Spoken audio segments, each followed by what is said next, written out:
Nia dinikahi oleh seorang pria yang mengaku polisi yang dikenalnya melalui media sosial Facebook. Seorang wanita di Palembang harus kehilangan uang senilai ratusan juta rupiah.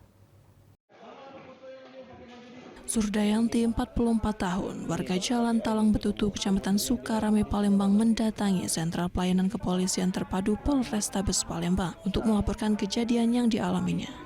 Di hadapan petugas, korban mengatakan kalau dirinya telah menjadi korban penipuan oleh seorang pria yang mengaku anggota Polri yang dikenalnya melalui media sosial Facebook.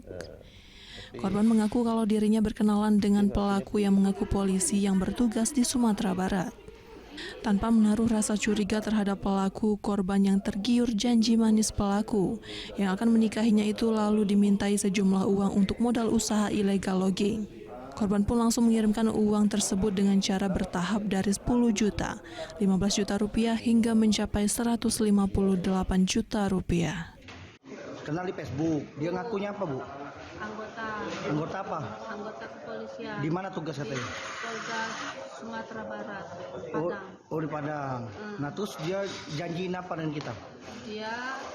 Dia ngaku dengan kita ada bisnis kayu illegal logging. Dia ngomong dengan aku kan. Kini laporan korban telah diterima oleh pihak kepolisian Polrestabes Palembang. Untuk pelaku kini masih dalam penyelidikan oleh petugas. Dari Palembang, Muhammad David, iNews melaporkan.